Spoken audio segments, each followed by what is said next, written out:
جيد وقوله الحق بسم الله الرحمن الرحيم إن الله لا يغير ما بقوم حتى يغيروا ما بأنفسهم صلوا على محمد.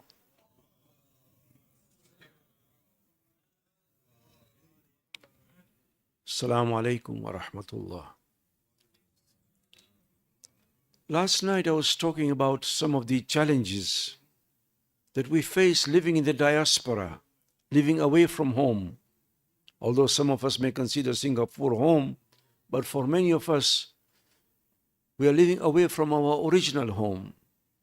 One of the questions facing all of us, and especially the younger generation, is how can a religion which came and was revealed 1400 years ago serve the needs of the current community? Because after all, ideas change, laws change, thoughts change. Something that came in 1400 years ago, more than that, how can it serve today? And it's an important question that we need to address. In order to talk about this, we need to distinguish between two concepts. Sometimes we use them as if they were the same thing, but they are not. Sharia and fiqh. Have you ever wondered, we say, this is my Sharia, this is my fiqh? What are we saying? There is a big difference between the two. Sharia are those values, those principles, those ethics which are embedded in the Quran and in the Sunnah of the Prophet and the Imams. In other words, it is divinely revealed. It came from Allah. It can never change. That there is only one God, the Quran, the prophets, certain values and principles, their honesty of being truthful, these things are part of the Sharia. They cannot change. But fiqh is a different thing completely. The word fiqh actually means to understand. Originally, fiqh means to understand. So fiqh is to derive and understand the Sharia according to your own times. Today we understand fiqh as laws. All Muslims have the same Sharia, whether you are Sunni, Shia, Sufi, Deobandi, whatever you may be. We all believe in the same God, we all believe in the same Prophet, the same Quran, and so on. And if a person doesn't believe in that, he cannot be a Muslim. But fiqh is different. Amongst the Ahlul Sunnah, there are 4 schools of fiqh today, as you know. Hanafi, Maliki, Shafi, and Hanbali. At one time there were 10, by the way. Within Islam also, within Shia Islam, we have the Jafari madhab. The fact that there are so many different schools shows that fiqh is humanly interpreted, humanly understood. Because if fiqh was divine, if it was revealed by Allah, then Allah will not reveal one thing to one school and another thing to another school. In other words, fiqh changes with time. We also need to understand one thing, that there are 3 types of laws. What are called ta'sisi, islahi, and imza'i. Ta'sisi are those laws that Islam brought about, mainly to do with ibadat, how to pray, how to fast, khums, zakat, and so on. These are laws that Islam brought with them. There are other laws which are what they call islahi. There were laws before the coming of Islam. Islam did not say that because these laws are before the coming of Islam, everything has to be removed. That would be radical. There were certain laws that Islam actually accepted, even though they were pre-Islamic laws. But sometimes it tweaked them and changed them. Example, before the coming of Islam, there was mahar. Mahar is not something that Islam introduced. I hope you've paid your mahar, by the way, if you are married. If you're not, then you're in trouble tonight. Seriously though, before the mahar was given to the bride's father, and Islam changed it so that it should be paid to the bride herself. After all, she is getting married, not the father. So she should be getting the mahar. But there was a 3rd type of law. One is the ta'sisi, which Islam established, islahi, which Islam tweaked and changed a little bit. But the majority of the social laws we're talking of, they call imza'i. Imza'i means to endorse, to accept. Literally means to sign off also.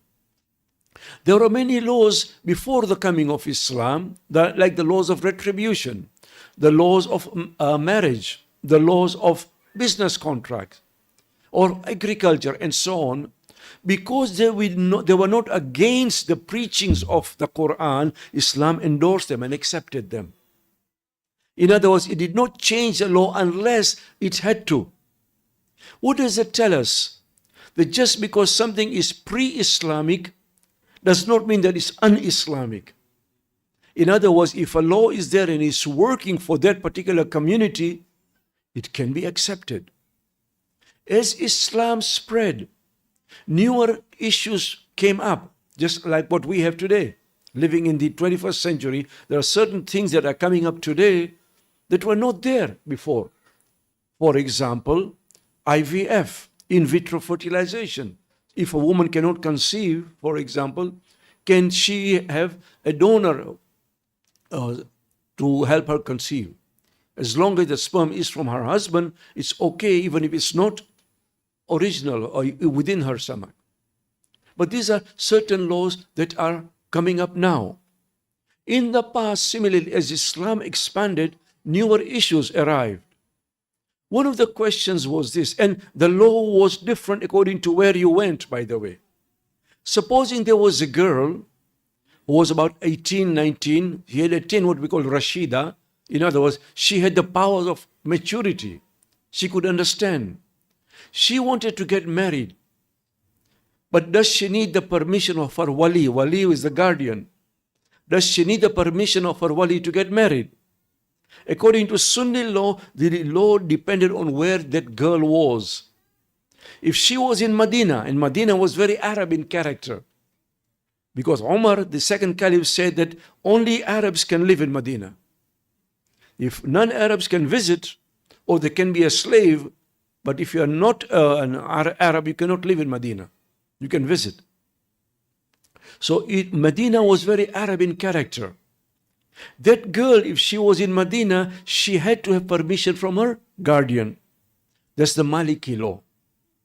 That same girl, if she went to Kufa, Kufa was very different, like Singapore in many ways.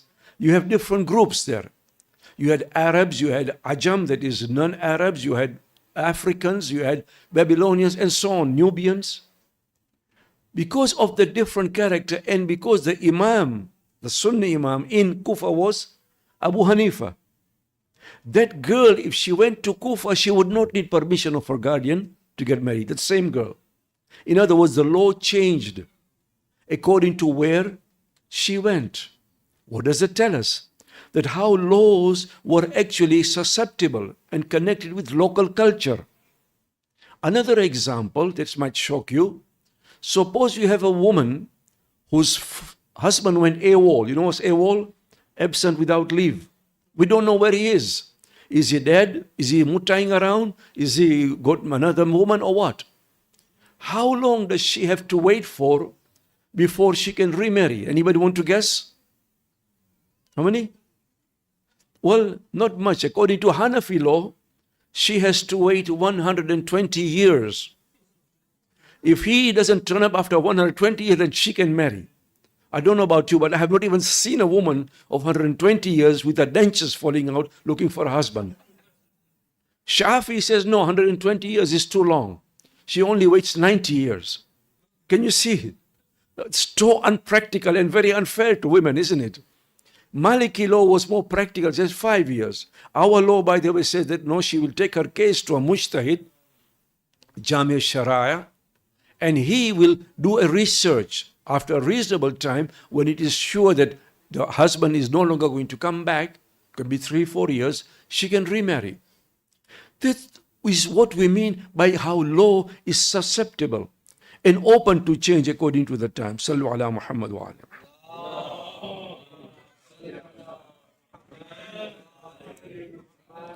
Another thing that we need to understand is that Islam was always vibrant.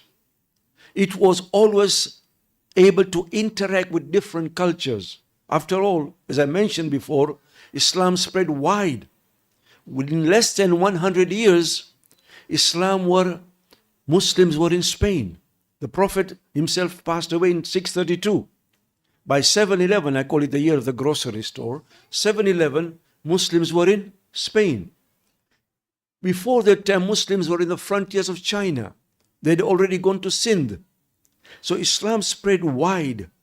Because it spread wide, it had to interact with local culture, and it borrowed. We cannot deny it, and there's nothing wrong in it. Many things Islam borrowed from outside, which became Islamic. For example, the hilal. We use the hilal as an Islamic symbol. Do you think the hilal was there during the time of the Prophet as a symbol? No, it was not. The minaret, for example, it was not there. The crescent, and so on. Many issues came to Islam. Even the dome itself was not part of Islam. Today, we have a dome on top of the mosque. So just because something was non-Islamic, it was not necessarily against Islam. This is an important point that we need to understand of how Islam interacted with others. This is what we mean by ijtihad. Today, we have mujtahid.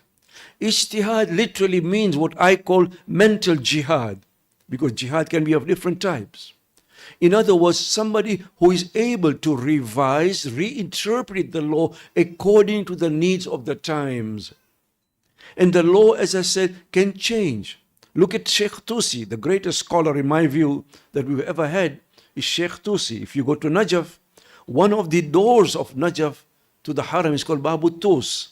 When you come out there as if you're going to Wadi Salam, right there on the left is a mosque. It's called Masjid al-Tus. Sheikh Tusi is buried there. Sheikh Tusi says that when something is available freely, it is haram to sell it. But if it is in short supply, you can sell it. So water in winter, because there's plenty of water, you cannot sell it in winter, but you can sell it in summer. In the past, you could not sell blood because they had no use for blood.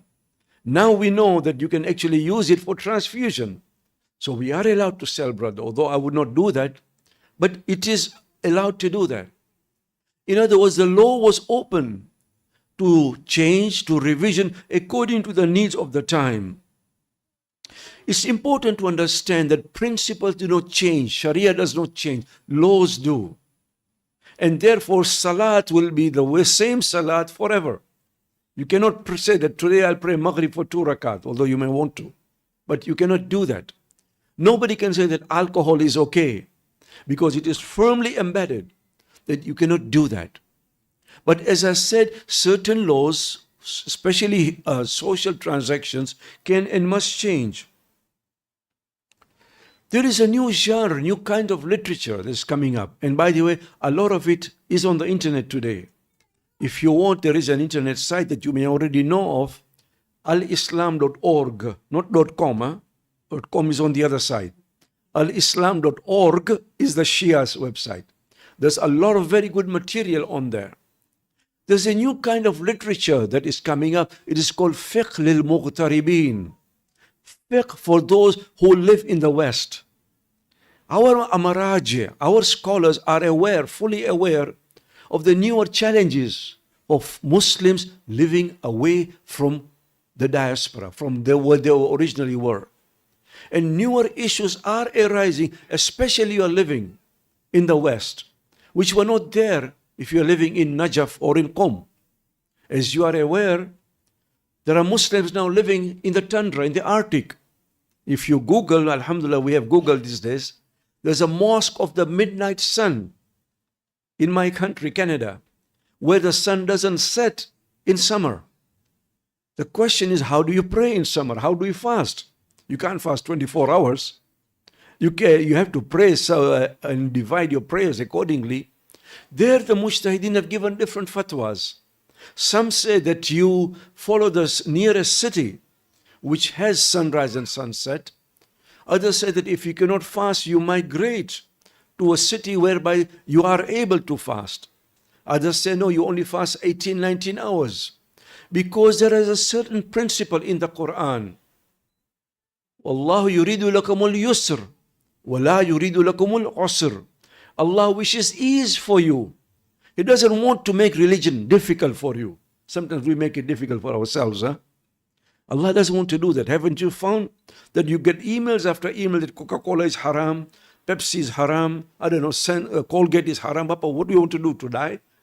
Huh? Instead of forwarding it, please, if you see this thing, I always thank that person who created the delete button on my keyboard. Huh? Delete it, don't just forward it, because you are sending things which are improper, or at least check. So, newer challenges which occur. Supposing you have, and this is we do have, a Muslim who is an astronaut, is going up in this capsule, the rockets. Now he is orbiting the earth. We know we are supposed to pray 5 prayers every day, right? 3 times or 5 times, but we are supposed to pray 5 prayers. I don't know if you know this, but when you are orbiting the earth at such a fast rate, your day lasts 90 minutes. Every 90 minutes you see the sunrise, sunset. In other words, you see 16 sunrises and sunsets over 24 hours. Now, if you go up there and you're going to pray 5 times every 90 minutes, then don't even bother going up there. Because every time you finish one prayer, it's time to pray another one. You finish Asr, it's time to pray Maghrib, and so on. So why bother going up there? All you'll be doing is praying every 90 minutes. No, the Mujtahideen have given fatwa on that too. You don't pray 5 times or 5 prayers every 90 minutes. You apportion your day over 24 hours and you will apportion your day accordingly. Sallu ala Muhammad wa alayhi.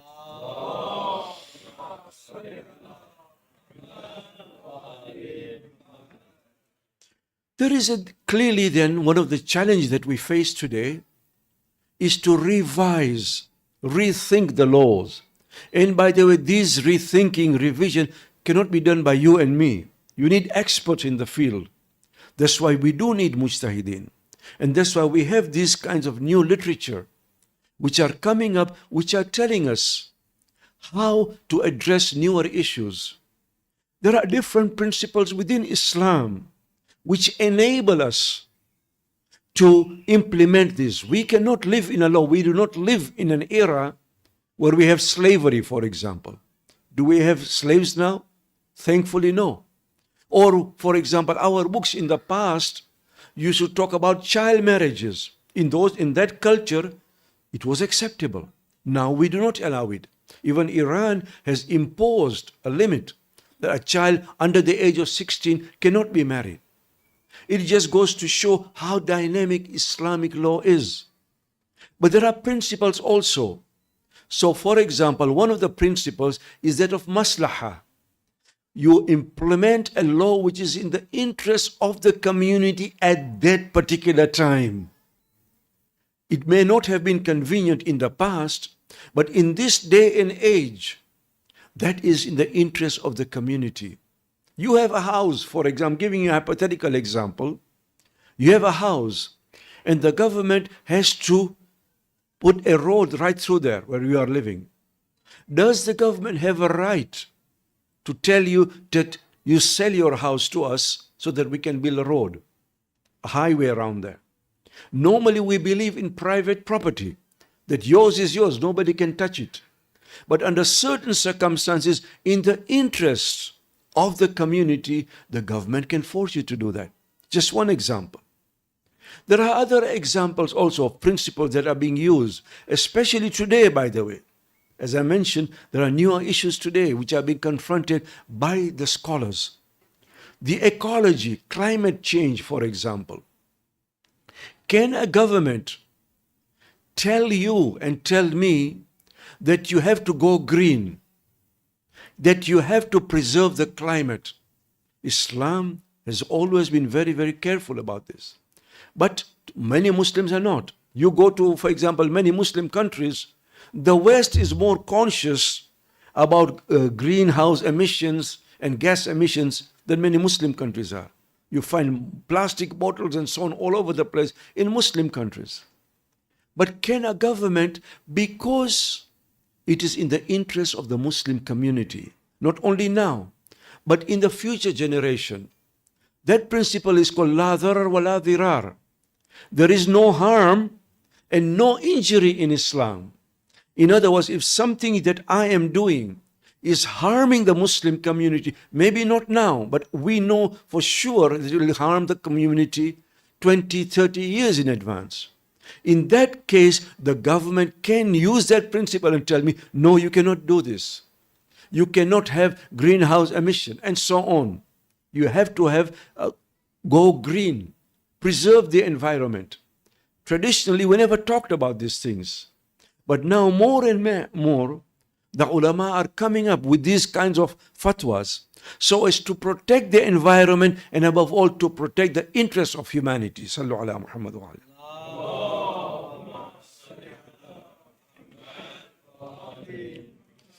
It's a long and deep discussion, but it's an important one also, that we need to understand how practical Islam is in today's world.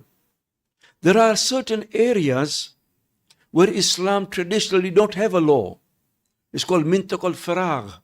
In other words, a plain area where a ruler or a faqih can implement a law according to what is in the need of the time.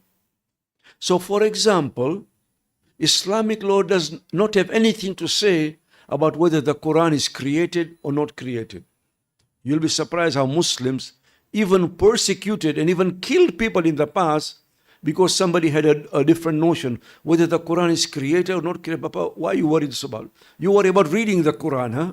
But yet, if you look at Ahmad ibn Hanbal during the time of Ma'mun, the Sunni Imam, he was imprisoned and flogged because he believed the Quran was created, whereas Ma'mun believed the Quran was not created.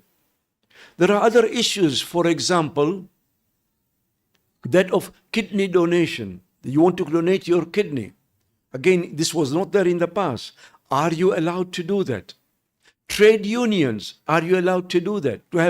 Because these are new areas which did not exist in the past. Now we're getting more and more laws which are being passed, which are being issued, fatwas being issued by our maraja to put these ideas, to put these concepts into practice. Sallu ala Muhammad wa ala.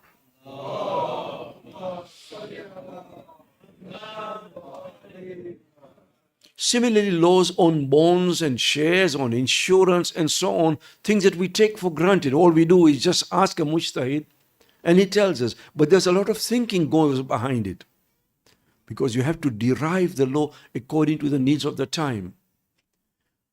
Ayatollah Jafar Subhani, one of the great Ayatollahs in Iran, talks about statues. Some of you may know about Africa, where I come from. We used to have carvings, But those were in human form, but it was mainly for aesthetic, to beautify the house. In the olden days, Islam forbade statues. Why? Because people were worshipping them. Whereas we can only worship one Allah. But today, if I keep a carving in my home, I don't worship it, but only to beautify the home. Is that allowed or not? And he said that if the intention is merely for aesthetic purposes, then it is allowed. As long as you're not worshipping it. Nobody would want to worship a carving anyway. But that goes to show, and there are many other examples that I can cite, of how Islam has been vibrant. I always say that an eternal God speaks eternally. He doesn't only speak to the 7th century. He is there for us. He is providing us with instructions, with guidance. If the Prophet isn't there, there is the Quran. There are those who can interpret the Quran. There are those who can derive laws from the Quran. My sisters and brothers, I also always say that the moment a community stops thinking, it starts sinking. When you stop thinking, you start sinking. And Islam has always told us, when you read the Quran, أَفَلَا تَعْقِلُونَ أَفَلَا تَفْهَمُونَ, don't they think, don't they ponder? It's appealing to our reasoning powers. Allah will not put something in your brain and then tell you not to use it. So why did He put it there? He gave us this aql, correct? Intelligence. He gave us the intelligence so we can use it, not abuse it or misuse it. Sallu ala Muhammad wa.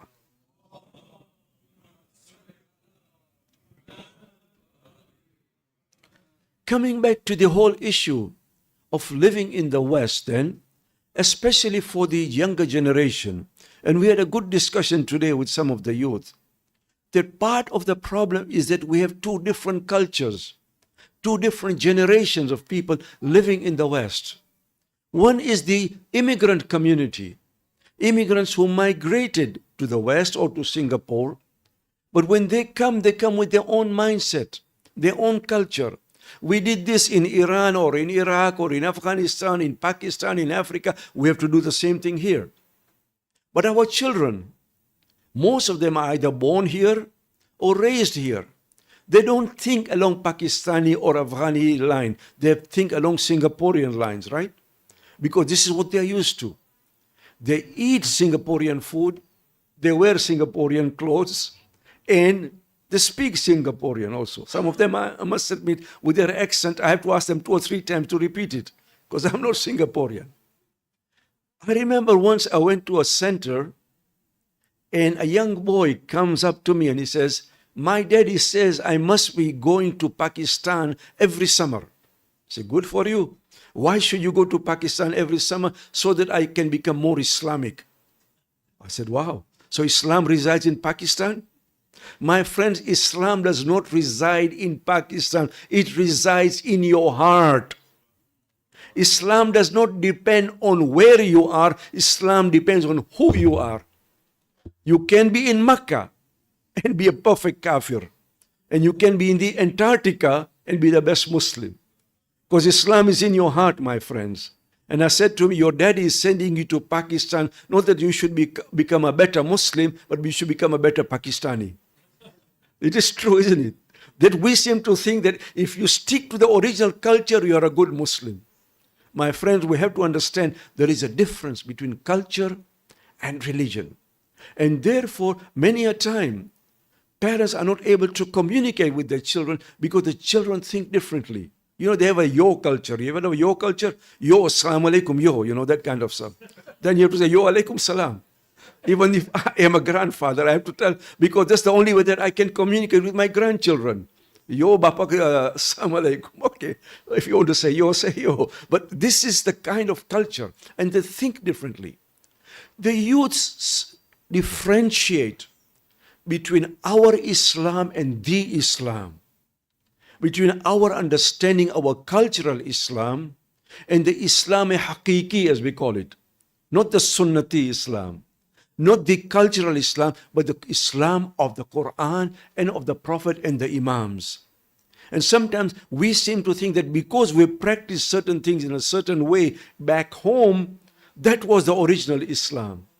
Many a time, that was actually mixed up with our own culture. I'm not saying that we should do away with culture, because every human being has got culture in him or her.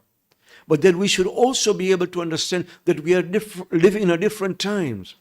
And we may have to compromise on certain parts of our culture because we cannot raise Pakistani or Afghani children in Singapore. You are raising Singaporean children in Singapore. Sallu ala Muhammad wa ali.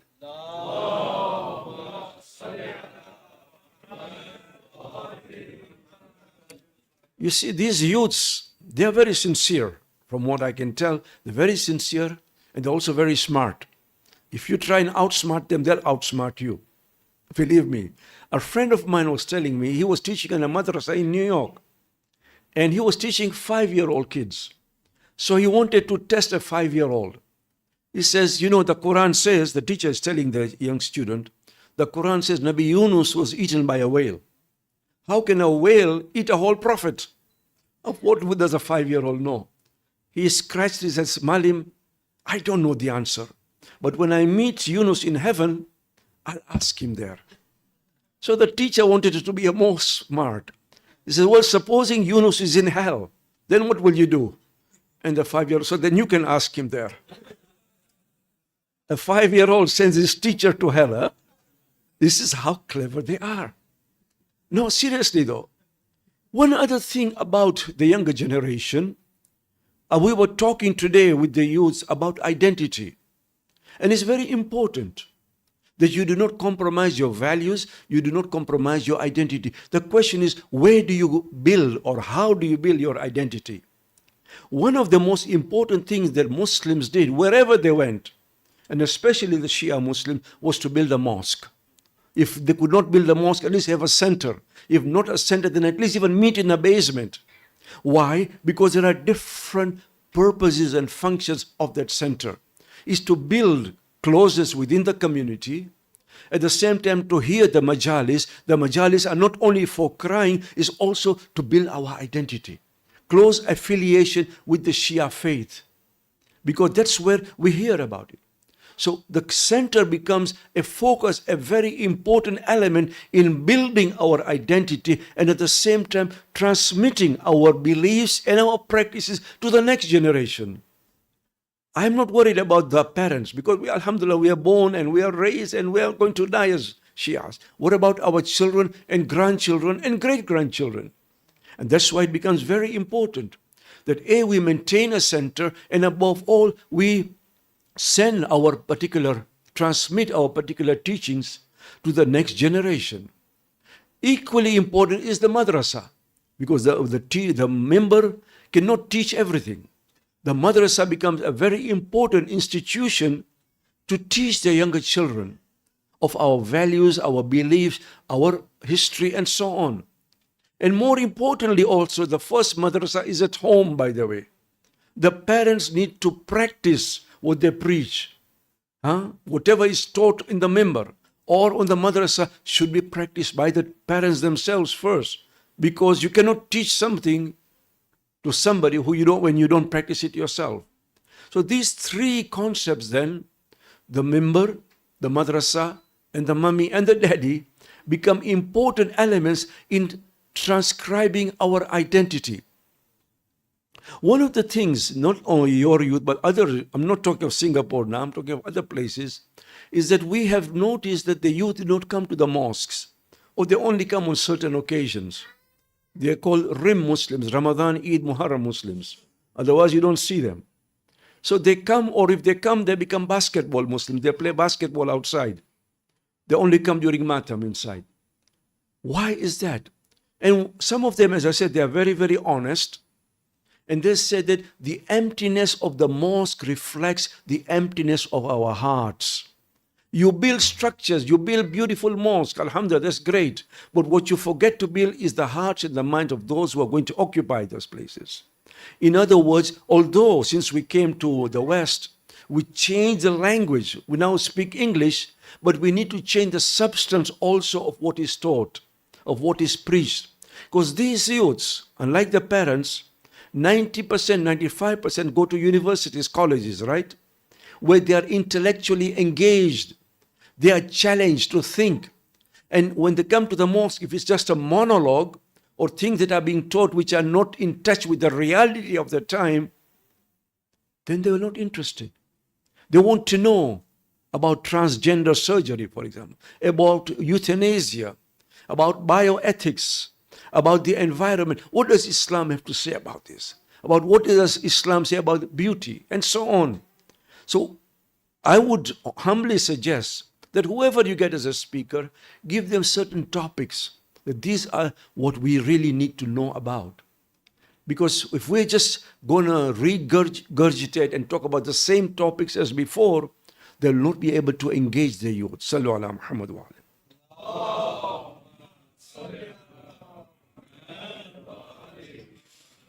Another challenge, and there's quite a bit that, time does not allow me to go into, but some of the youths that they encounter things, even the adults do it, but the youths more so, because they are engaged continuously with their peers in the schools, in the workplaces, in the colleges, is Islamophobia.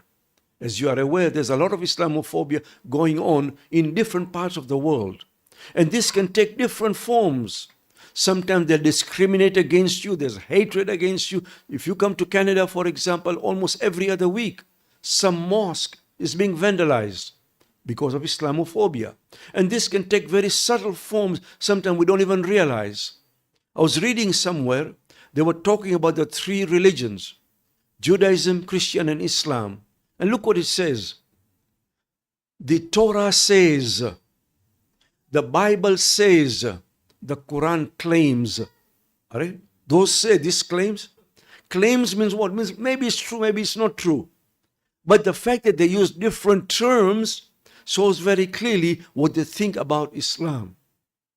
Not only that, you may have heard when India built a nuclear bomb, what was it called? Indian bomb. When Pakistan did it, what did they call it? Islamic bomb. Do you remember that? So even bombs have got a religion now. Huh? How come they never said a Hindu bomb when India did it? They said Indian bomb. Suddenly when Muslims do it, religion is brought into it, as if to make Islam look bad. I used to live in England in the 1970s. That's what I got my initial education.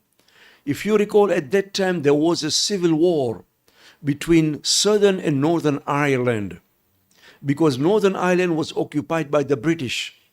What the Irish did, they used to place bombs in London, in England. It was very dangerous. You go in the subway, on the roads, people were killed because the bombs would explode. In the media, it always said Irish terrorists. But when Muslims do it, what happens? Islamic terrorists. Why don't you say Arab terrorists or whatever terrorists? Why bring Islam in? That is a form of Islamophobia, which continues sometimes very subtle way that we don't even realize. But our youth, my sisters and brothers, face more than Islamophobia. And talk to them, ask them. They face Shia phobia too. Many a time, they go to universities, colleges, they have MSAs. I don't know, do you have MSAs here? Muslim Student Association? Yeah, in the colleges. The moment they realize you are Shia, you are out. They will not interact with you. They will discriminate against you for whatever reasons. To give you a personal example, I have been teaching what I'm teaching now for 18 years almost in Canada. When I first joined, the MSA welcomed me. They gave me lunch, etc. Welcome to the university. Suddenly they realized I was Shia. Because if you look at my CV, it's all about Shiism. Suddenly, Takim is not a mainstream Muslim. He was boycotted. Until today, I have not invited me even once to speak after 18 years. They will pay and get another speaker from outside. Why? Because he's Shia. Now, this is not only about me, it's about our youth. To the extent that our youth on many colleges, they have to form their own Shia institutions. Thaqalain, for example, or Ahlul Bayt Society. So that's what that does, is to isolate our youth, because they have to have interaction with Shia brothers and Shia sisters within the community. Because when they go to colleges, many a time, I'm not saying it happens all the time, but many a time they're isolated simply because of their faith. We were talking today whereby somebody says that I have to hide my identity, because if they know that I'm Shia, then I'm targeted. And the last point before I finish, it's a rather a sticky point, but again, it's an important point, that there has to be some kind of forum whereby our youth meet each other. I'm talking about girls and boys within the framework of the Sharia. I'm not saying we should go beyond the Sharia. Why? I perform marriages also. About 70% of the marriages that I perform are our youth marrying outside the community. Yeah, they become Shias, they become Muslims, but only Allah knows what good Muslims they are. I do not have a right to judge. If somebody wants to become a Muslim Shia, of course, ahlan wa sahlan. But the problem is when they become a Muslim just before marriage, and they, instead of them coming to Islam, they take our youth outside Islam. And that's why I always say that we need to have some kind of forum, whether it is within Singapore or whether it is in North America, whereby our youth are talking and meeting each other and marrying within the community. There have to be proper chaperoning, proper making sure that nothing goes wrong. But if we don't do that, and many a time people were opposing me in Canada, because I floated this idea 30 years ago. But now they're doing it. We lost so many youth. See, the scenario, hypothetical, we don't have a problem with our children mingling outside. But when they talk within the community with each other, astaghfirullah, he's talking to Zainab or she's talking to Muhammad. Take this scenario. A father drops Zainab to the university. Says, Betty, can you see there's Paul, there's Eddie there, there's John. You can talk to them. You can connect with them, interact with them, but you cannot marry any of them. And the same father drops Zainab to the mosque. You see, there's Ali there, there's Muhammad there. You can't talk to them. You cannot interact with them, but you must marry one of them. It's not going to work, my friends. It will not work for the simple reason that today's youth will not go after what we call the coffee marriage. Coffee marriage whereby he goes to her house, she serves him coffee, and they decide within 10 minutes whether they're compatible or not. In fact, when I ask the youth, how did you meet your spouse? Or over the internet, dating, and so on. As I say, we need to make sure, because it is not only for this generation. We have to think 30, 40 years in advance. What is going to happen to our children, grandchildren, and great-grandchildren? If our youth are marrying outside the community a lot, then we have a problem. In other words, we need to make sure that we preserve the identity and the values of our youth. Sallu ala Muhammad wa.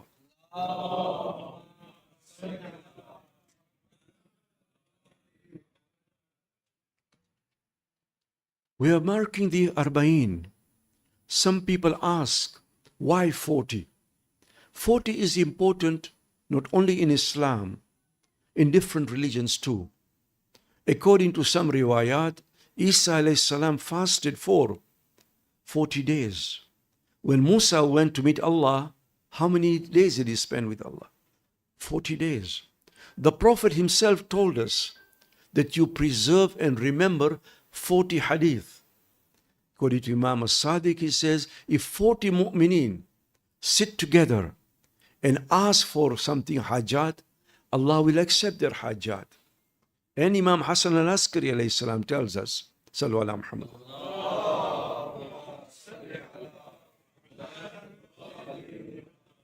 that on the 40th day, a true sign of a mu'min is that he recites Ziyarat Arbain.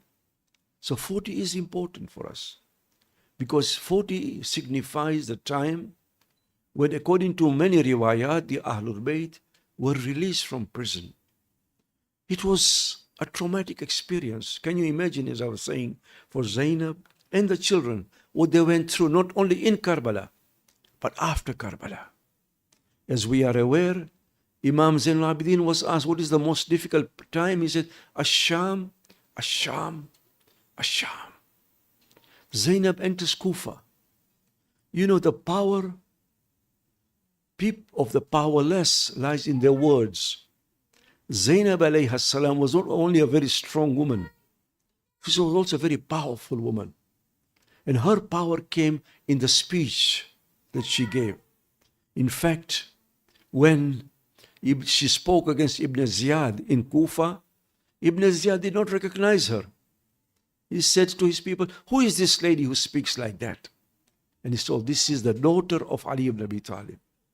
This is Zainab bint Ali. He says, she speaks like her father.